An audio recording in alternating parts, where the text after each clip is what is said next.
Donald Trump boards a Coast Guard ship. The story he learns leaves him in awe. It was supposed to be a routine visit. It turned into something unforgettable. The cold Atlantic wind bit at the Coast Guard base as Marine One touched down.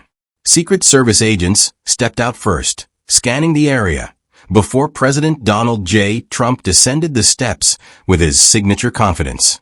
No press, no grand announcements. The visit was unplanned, unfiltered. Officers and crew members of the USCGC Valor, one of the Coast Guard's most decorated ships, stood at attention, their eyes darting to one another.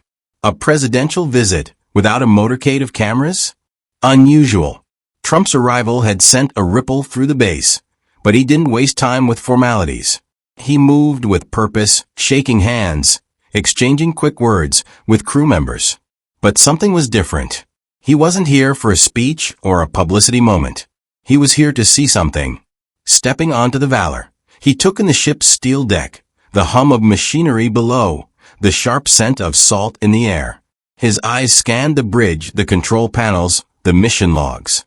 Then he noticed it. A long glass display mounted near the command center, gleaming under the cabin lights. Inside, rows of medals, commendations for valor, presidential unit citations, honors for heroism in the face of death. But something was off. One spot was empty. Trump stepped closer, tapping the glass lightly. "What's this?" Silence. The officers exchanged quick glances. The room, once filled with the murmurs of crew chatter, turned uncomfortably quiet. "Who's missing?" Trump's voice, though calm, carried weight. A younger officer, clearly uneasy, cleared his throat. "Sir, that spot belongs to a medal that was never awarded." Trump frowned, turning to him. "Never awarded?" The officer hesitated. An older, high-ranking commander stepped forward, his expression unreadable. "Sir, that's a complicated story." Trump's eyes narrowed. He could read people, sense when something was being held back.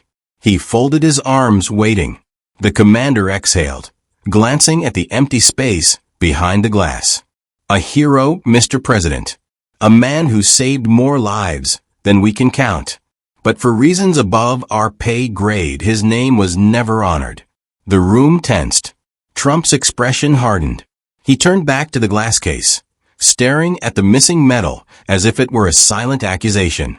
"Who?" His voice was sharp, unyielding. A long pause. Then, "Lieutenant Jake Reynolds." Trump let the name hang in the air, feeling the weight of it. The discomfort in the room thickened.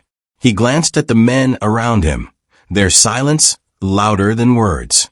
He turned back to the commander, his voice low but firm. "Tell me everything." The name lingered in the air like a challenge. Lieutenant Jake Reynolds. The room remained deathly silent, the weight of unspoken words pressing against the steel walls of the Valor. Trump's gaze swept the officers, their stiff postures betraying discomfort. He had spent a lifetime cutting through deflections, reading the faces of men who knew more than they were saying. This was no different. "Lieutenant Jake Reynolds," he repeated, his voice even but edged with demand. "Tell me about him." The senior officer, Commander Harris, hesitated before stepping forward. His voice was low, measured. "Sir, Jake Reynolds was the best we had. A legend. There wasn't a man more capable, more fearless. His record speaks for itself." Trump folded his arms, waiting. Harris exhaled. 3 years ago, an oil rig off the Gulf Coast was hit by an unexpected Category 5 hurricane. 15 workers stranded. Water rising fast, radio communication failing. Every rescue crew deemed it impossible to get in, let alone get them out. He paused. But Reynolds went anyway. Alone. Trump's brow furrowed. Alone? Yes, sir. The choppers weren't ready for a flight that dangerous. The storm was ripping apart any vessel that got close. Protocol said it was a lost cause. But Reynolds didn't listen. He took a smaller fast response boat, maneuvered through 50-foot waves, dodged falling debris, and climbed onto the wreckage himself. Trump's expression didn't shift, but something in his stance tightened. He could picture it. One man against nature's wrath, climbing through twisted metal, fighting against time. Harris continued. He found all 15 workers trapped inside a collapsing section. Fire flooding unstable beams. One wrong move, and they were all dead. He rigged safety lines, carried the injured on his back, went back again and again.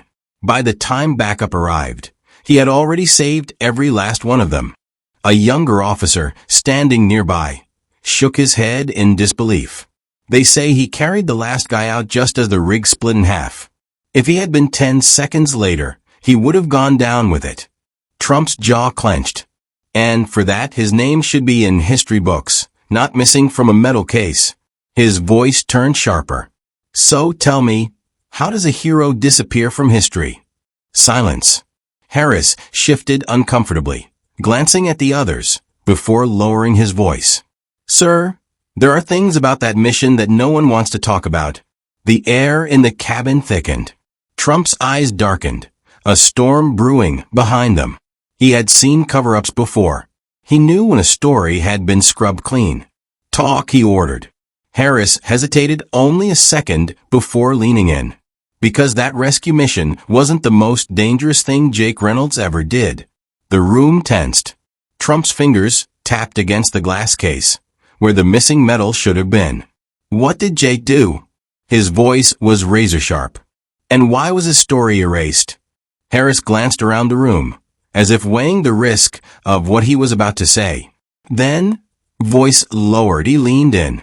The oil rig wasn't his most dangerous rescue, Mr. President. That came later. A mission no one was ever supposed to talk about. Trump's gaze sharpened. Go on. Harris exhaled. 3 years ago, a covert U.S. intelligence team was conducting surveillance in the South Pacific. Something went wrong. Their cover was blown, and before they could extract, they were taken hostage by a rogue faction operating in disputed waters. Trump's fingers curled into a fist. You're telling me Americans were captured and no one knew? Harris gave a slow nod.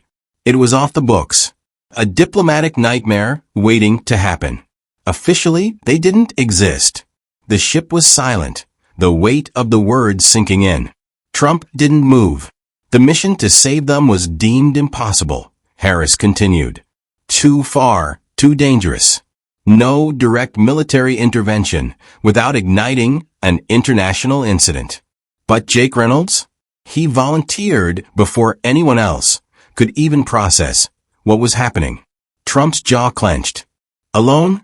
He took a team, but when things went sideways, it was him, all by himself, swimming through pitch-black waters with nothing but a combat knife and a stolen radio frequency. He infiltrated the stronghold, neutralized hostiles, and got those operatives out while the rest of the world was sleeping. No reinforcements. No air support. Just him, a sidearm, and his own damn willpower. A younger officer muttered under his breath. They called him a ghost. Slipped in and out. Didn't leave a single American behind. Trump's expression was unreadable. Then, voice cold, he asked, why the hell doesn't anyone know his name? Harris's throat tightened. Because the government buried it. The mission wasn't sanctioned. If word got out that an American had launched a solo op inside hostile territory, it could have set off a war. They erased every trace of it. Gave the intelligence team full honors in private, but Jake. His face darkened. They told him to shut up and move on. Trump's eyes flashed with something dangerous. And he didn't. No, sir. He didn't. He kept pushing.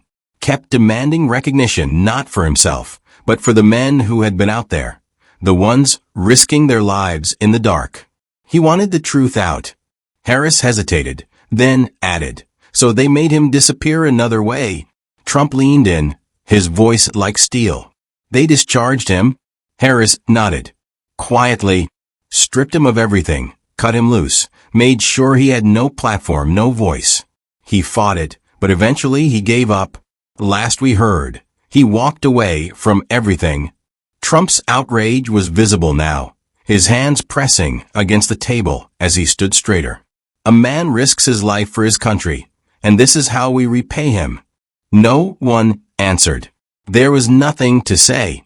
Harris hesitated before adding, "Sir, Reynolds isn't easy to find anymore. He disappeared off the grid. Some say he's dead. Some say he just stopped caring." Trump's eyes narrowed. "Where is he?" Harris hesitated before finally answering. "Alaska. Runs a fishing boat. Keeps to himself." The room was silent, tension thick in the air. Trump inhaled sharply, then reached into his jacket, pulling out his phone. His voice was steady, unwavering. "Get me a jet to Alaska." The cold wind howled as Air Force One descended through thick gray clouds. The Alaskan wilderness stretching endlessly below. Snow-draped peaks loomed in the distance, and beyond them, the Bering Sea churned violently. Trump stood by the window, arms crossed, his gaze locked on the frozen landscape. He had made up his mind.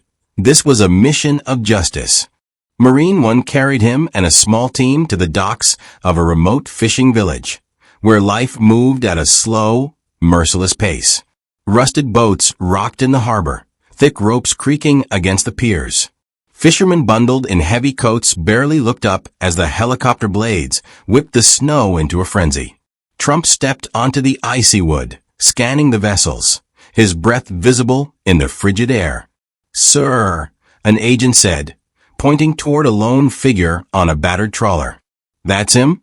Jake Reynolds stood at the edge of his boat, hauling in a frozen net with weathered hands. His hair was longer now, streaked with silver, and his once uniformed frame was buried beneath layers of thick wool and an old coat. He moved with the practiced efficiency of a man who had spent years battling the elements. Trump approached, boots thudding against the dock.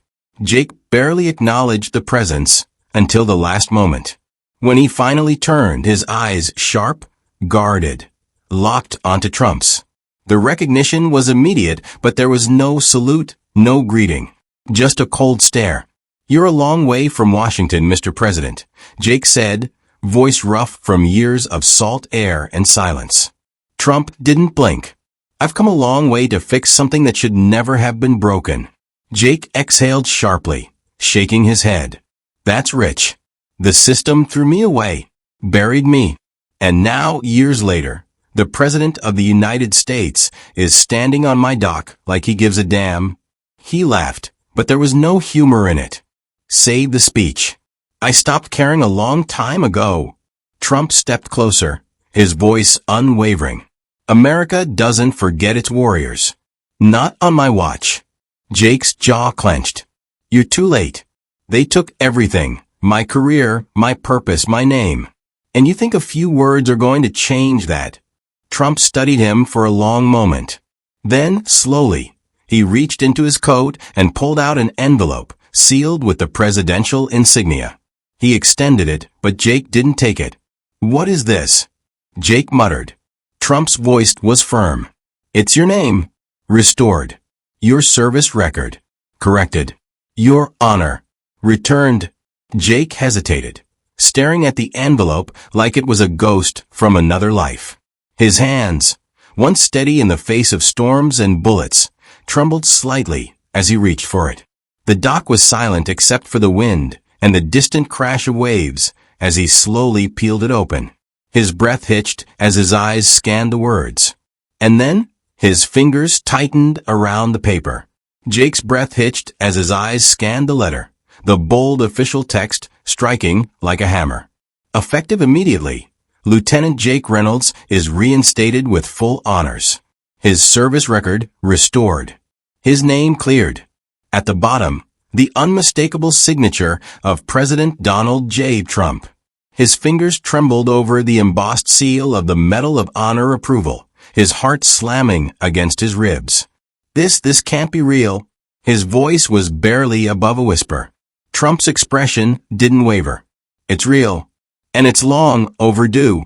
Jake swallowed hard, gripping the paper like it might vanish. The years of bitterness, of believing his sacrifices had been buried and forgotten, cracked like ice beneath the weight of what was in his hands. His name, the truth, it was back. 2 days later, Marine One roared over the Coast Guard base as Jake stepped off the helicopter in full dress uniform, crisp and sharp, the insignia of a lieutenant reinstated on his chest. He hadn't worn it in years. The weight of it felt different now, not as a burden, but as something reclaimed. Trump led him through the halls of the Valor, where officers snapped to attention.